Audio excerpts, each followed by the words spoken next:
Hello friends, welcome again to my YouTube channel.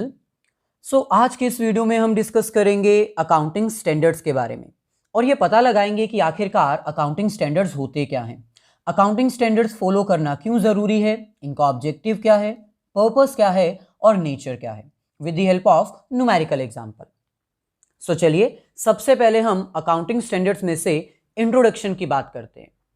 अब जैसे कि आपको पता है, अकाउंटिंग एक लैंग्वेज है जिसके थ्रू हम बिजनेस की ट्रांजैक्शंस को आइडेंटिफाई करते हैं, मेजर करते हैं, रिकॉर्ड करते हैं और उसको फाइनेंशियल स्टेटमेंट्स में प्रेजेंट भी करते हैं, जिसकी हेल्प से हमें पता चलता है कि भाई आखिरकार हमारे बिजनेस की परफॉर्मेंस कैसी है, at the end of a year हमारे बिजनेस की पोजीशन क्या है।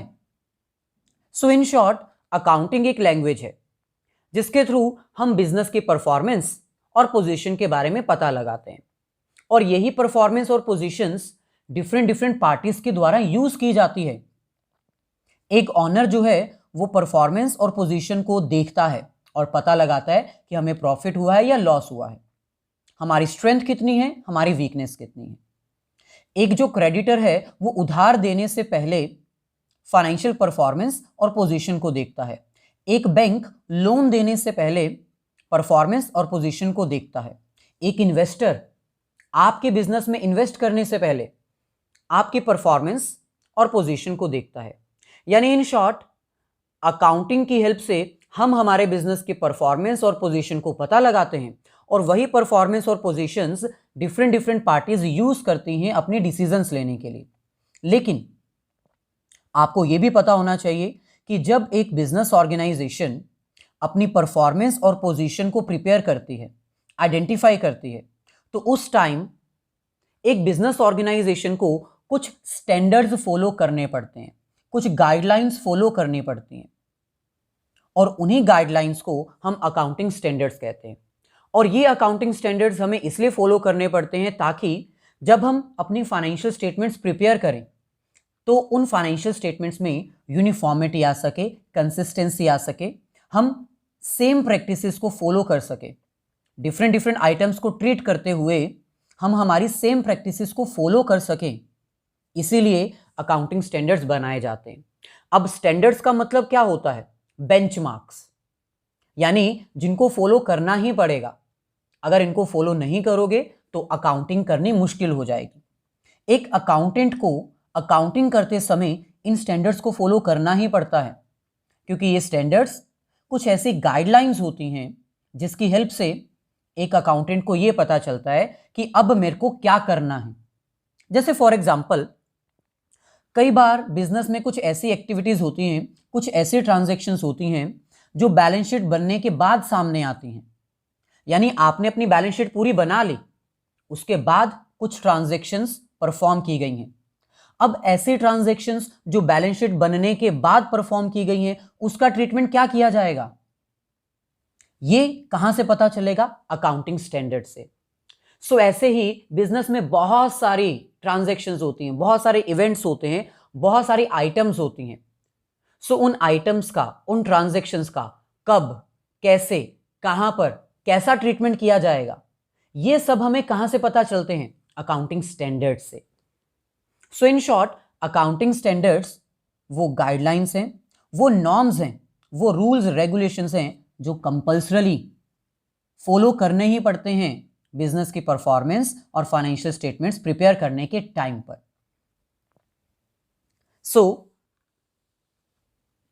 सबसे पहले हम बात करते हैं कि आखिरकार अकाउंटिंग स्टैंडर्ड्स होते क्या हैं। यहां पर आप देख सकते हो, accounting standards are the guidelines issued by an apex expert accounting institute which are compulsorily followed by everyone while recording transactions and displaying different items in the financial statements. Accounting standards कुछ ऐसे guidelines होती हैं, कुछ ऐसे norms होते हैं जो कि इशू किए जाते हैं हेड इंस्टीट्यूट के द्वारा, हेड एक्सपर्ट अकाउंटिंग इंस्टीट्यूट। अब आपको पता होना चाहिए इंडिया में हेड एक्सपर्ट अकाउंटिंग इंस्टीट्यूट कौन सा है? ICAI, institute of chartered accountants of India. ये हमारे इंडिया का हेड एक्सपर्ट अकाउंटिंग इंस्टीट्यूट है जिसके द्वारा कुछ गाइडलाइंस इशू की जाती हैं, जिसके द्वारा कुछ नॉर्म्स बनाए जाते हैं, जिसके द्वारा कुछ स्टैंडर्ड्स प्रिपेयर किए जाते हैं और इन स्टैंडर्ड्स को फॉलो करना कंपल्सरी है।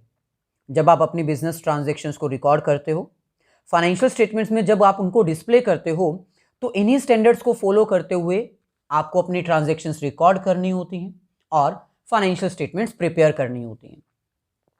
सो in short, accounting standards guidelines हैं, नॉर्म्स हैं, रूल्स हैं, रेगुलेशंस हैं जो कि एक हेड इंस्टीट्यूट के द्वारा प्रिपेयर किए जाते हैं आफ्टर अ डीप रिसर्च। उसके बाद उनको फॉलो किया जाता है एवरी अकाउंटेंट के द्वारा अपनी बिजनेस ऑर्गेनाइजेशंस की ट्रांजैक्शंस को रिकॉर्ड करने के लिए और फाइनेंशियल स्टेटमेंट्स प्रिपेयर करने के लिए।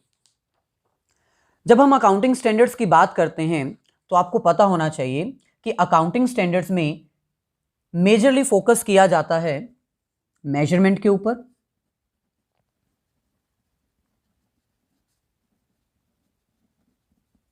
देन ट्रीटमेंट के ऊपर और लास्ट में रिकॉर्डिंग के ऊपर।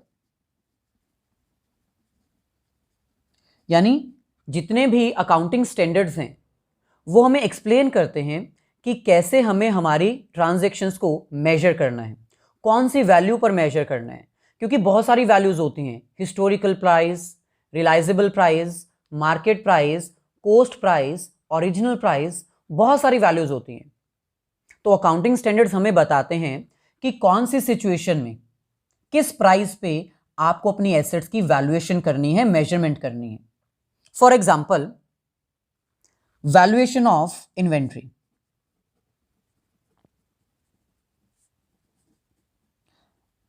अब आपने अपना स्टॉक कौन से मेथड के अकॉर्डिंग मेजर करना है, ये एक पर्सनल डिसीजन नहीं है।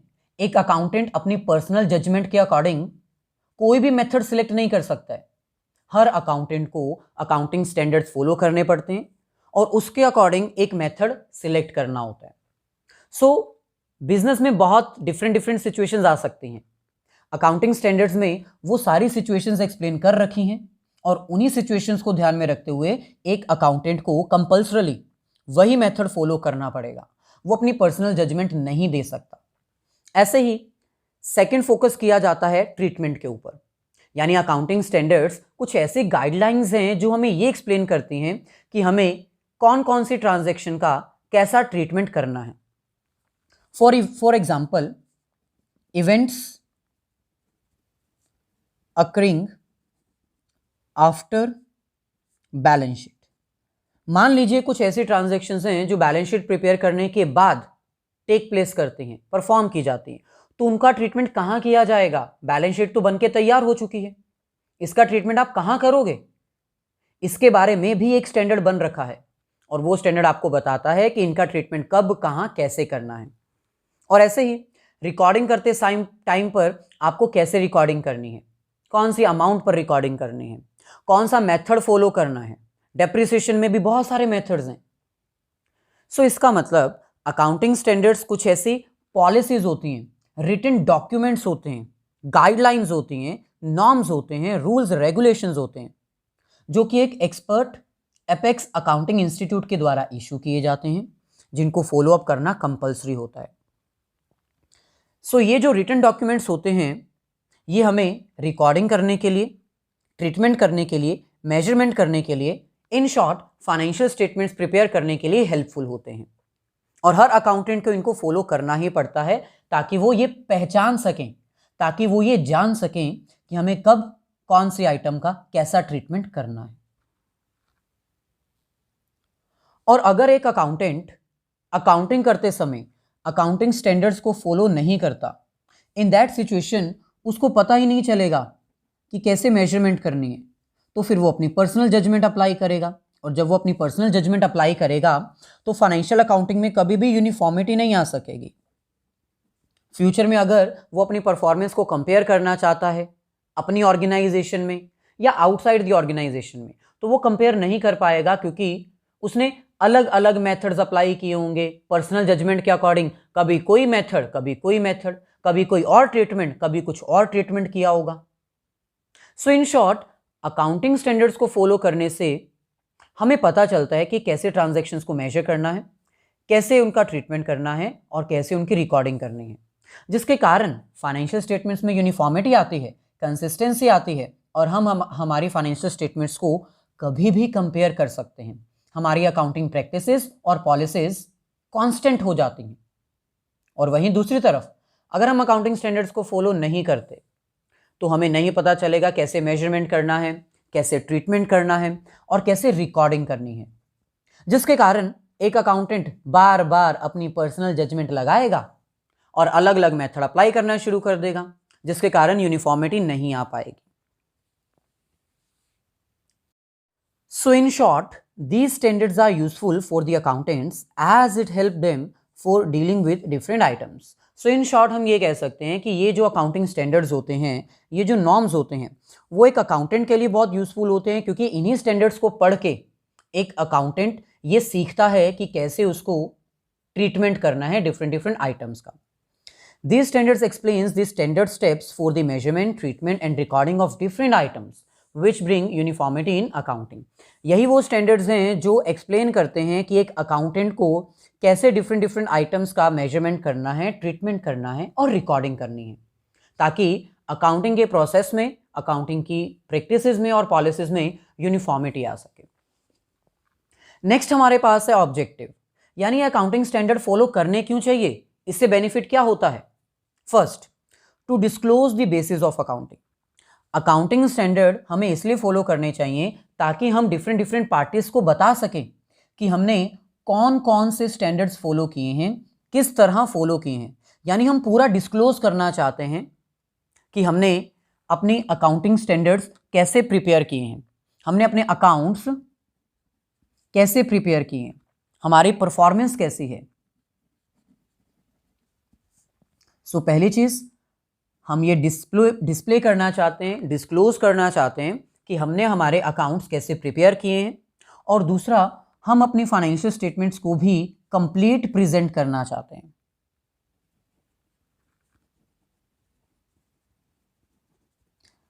सो अगर आप अपने अकाउंटिंग के बेसिक्स को डिस्क्लोज करना चाहते हो, आप अपने डिफरेंट पार्टीज को बताना चाहते हो, इन्वेस्टर्स को, क्रेडिटर्स को, बैंकर्स को, सप्लायर्स को, अगर आप बताना चाहते हो कि आपने अपने अकाउंट्स कौन से स्टैंडर्ड्स को फॉलो करते हुए प्रिपेयर किए हैं, तो आपको अकाउंटिंग स्टैंडर्ड्स फॉलो करने ही चाहिए। इनका ऑब्जेक्टिव यही है। सेकंड हमारे पास है टू ब्रिंग यूनिफॉर्मिटी। अब जैसे कि आपको पता है, अकाउंटिंग स्टैंडर्ड्स कुछ ऐसी गाइडलाइंस हैं जिसको फॉलो करने से हमारे बिजनेस में कंसिस्टेंसी आती है। हम सेम प्रैक्टिसेस और सेम पॉलिसीज फॉलो करते हैं, जिसके कारण हमारी फाइनेंशियल स्टेटमेंट्स में यूनिफॉर्मिटी आती है।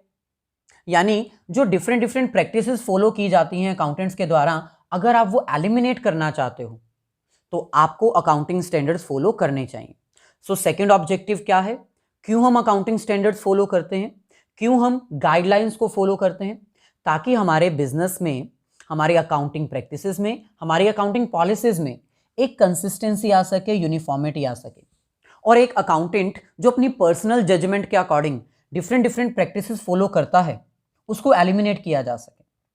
सो अगर आप डिफरेंट प्रैक्टिसेस को, अकाउंटेंट की पर्सनल जजमेंट्स को एलिमिनेट करना चाहते हो, तो भी आपको अकाउंटिंग स्टैंडर्ड्स फॉलो करने चाहिए, क्योंकि वो यूनिफॉर्मिटी लेकर आते हैं आपकी बिजनेस ऑर्गेनाइजेशन में। थर्ड ऑब्जेक्टिव हमारे पास है to make financial statements more meaningful and comparable. अब जैसे कि आपको पता है, अकाउंटिंग स्टैंडर्ड्स को फॉलो करने से आपके बिजनेस में एक यूनिफॉर्मिटी आती है। आप सेम अकाउंटिंग प्रैक्टिसेस और सेम अकाउंटिंग पॉलिसीज फॉलो करते हैं। सो अगर आप सेम अकाउंटिंग प्रैक्टिसेस और सेम अकाउंटिंग पॉलिसीज फॉलो करेंगे तो आपकी फाइनेंशियल स्टेटमेंट्स पहले के कंपैरिजन में ज़्यादा मीनिंगफुल होंगी, जिनको हम फ्यूचर में कंपेयर भी कर सकते हैं। और जो भी बंदा आपकी फाइनेंशियल स्टेटमेंट को यूज़ करेगा डिसीजन लेने के लिए, वो आपकी फाइनेंशियल स्टेटमेंट्स में इजीली ट्रस्ट कर पाएगा, उसको भरोसा होगा कि ये फाइनेंशियल स्टेटमेंट्स एक्यूरेट हैं, क्योंकि आपने हर बार सेम अकाउंटिंग प्रैक्टिसेस और पॉलिसीज फॉलो की हैं अकाउंटिंग स्टैंडर्ड्स के अकॉर्डिंग। ऐसे ही फोर्थ ऑब्जेक्टिव हमारे पास है टू गाइड द अकाउंटेंट्स। अब जैसे कि आपको पता है कि अकाउंटिंग स्टैंडर्ड्स बनाए ही इसलिए जाते हैं ताकि हम अकाउंटेंट्स को बता सकें कि आपको कैसे मेजरमेंट करनी है, आपको कैसे ट्रीटमेंट करना है और आपको कैसे रिकॉर्डिंग करनी है। सो इन शॉर्ट, अकाउंटिंग स्टैंडर्ड्स को फॉलो इसलिए करना चाहिए, इसका फोर्थ ऑब्जेक्टिव ये है कि ये अकाउंटिंग स्टैंडर्ड्स एक अकाउंटेंट को मदद करते हैं ये बताने में कि कैसे आपको डिफरेंट आइटम्स का ट्रीटमेंट करना है, कैसे उनकी मेजरमेंट करनी है और रिकॉर्डिंग करनी है। यानी एक अकाउंटेंट की बेसिक नॉलेज अकाउंटिंग स्टैंडर्ड से ही होती है। जिसको अकाउंटिंग स्टैंडर्ड्स नहीं आते वो अकाउंटिंग नहीं कर सकता, क्योंकि उसको तो पता ही नहीं होगा ना कि ट्रांजैक्शंस को कैसे मेजर करना है, रिकॉर्ड करना है, ट्रीट करना है। तो एक अकाउंटेंट की बेसिक नॉलेज अकाउंटिंग स्टैंडर्ड से ही होती है। नेक्स्ट हमारे पास है nature of accounting standards. Accounting standards कैसे हैं, इनका कैरेक्टर क्या है? तो सिंपल है, अकाउंटिंग स्टैंडर्ड्स या तो रिकमेंडरी होते हैं या फिर मैंडेटरी होते हैं। अब होता क्या है, जब भी कोई प्रॉब्लम फेस की जाती है रिकॉर्डिंग को लेकर, मेजरमेंट को लेकर, ट्रीटमेंट को लेकर, तो वो प्रॉब्लम ICAI अंडरस्टैंड करता है, institute of chartered accountant of India. जो हेड इंस्टीट्यूट होता है वो उसको अंडरस्टैंड करता है, उस प्रॉब्लम का सॉल्यूशन ढूंढता है। सॉल्यूशन अगर मिल जाता है तो उसको स्टैंडर्ड बना देता है, और स्टैंडर्ड बनाने के बाद इनिशियल ईयर्स में, जो बिगिनिंग के शुरुआती साल होते हैं, उसमें इन स्टैंडर्ड्स को फॉलो करने के लिए रिकमेंड किया जाता है कि आप अगर इस प्रॉब्लम को फेस करते हो तो आपको ये स्टैंडर्ड रिकमेंड किया जाता है, आप इसको फॉलो करो। फॉर एग्जाम्पल, मान लो कि आपको नहीं समझ आ रहा कि हमें हमारी इन्वेंट्री कैसे वैल्यूएशन करनी है। इन्वेंट्री वैल्यूएशन को लेकर आपके बिजनेस में प्रॉब्लम चल रही है, तो इस प्रॉब्लम को अकाउंटिंग स्टैंडर्ड स्टडी करेगा। जो हेड इंस्टीट्यूट है वो इसको स्टडी करेगा, इसका सॉल्यूशन फाइंड आउट करेगा। सॉल्यूशन फाइंड आउट करने के बाद जो स्टैंडर्ड बनाया जाएगा उसको फॉलो करने के लिए रिकमेंडेशंस पास की जाएंगी कि भाई अगर किसी भी बिजनेस ऑर्गेनाइजेशन में इन्वेंट्री की वैल्यूएशन को लेकर कोई प्रॉब्लम आती है तो आप ये वाला स्टैंडर्ड फॉलो कर सकते हैं। कंपल्सरी नहीं है, रिकमेंडेशंस हैं। जब ये स्टैंडर्ड सक्सेसफुली हर जगह अप्लाई हो जाता है, हर बंदा इसको फॉलो करने लग जाता है और इसको फॉलो करना इजी हो जाता है, तब इस स्टैंडर्ड को हेड इंस्टीट्यूट के द्वारा मैंडेटरी बना दिया जाता है, कंपल्सरी बना दिया जाता है। सो इसका मतलब अकाउंटिंग स्टैंडर्ड्स बिगिनिंग में जब इंट्रोड्यूस किए जाते हैं तो वो रिकमेंडरी होते हैं, बाद में ये मैंडेटरी बन जाते हैं। सो इन शॉर्ट हम ये कह सकते हैं कि अकाउंटिंग स्टैंडर्ड्स प्रॉब्लम्स को देखते हुए रिकमेंड किए जाते हैं, और जब वो हर जगह फॉलो होने लगते हैं, सबको समझ आ जाते हैं वो स्टैंडर्ड्स, सभी अकाउंटेंट्स तक पहुंच जाते हैं वो स्टैंडर्ड्स, तो उनको मैंडेटरी कर दिया जाता है। सो ये थी हमारी आज की वीडियो। अगर वीडियो अच्छी लगी है तो लाइक और शेयर तो बनता है अपने सभी फ्रेंड्स के साथ।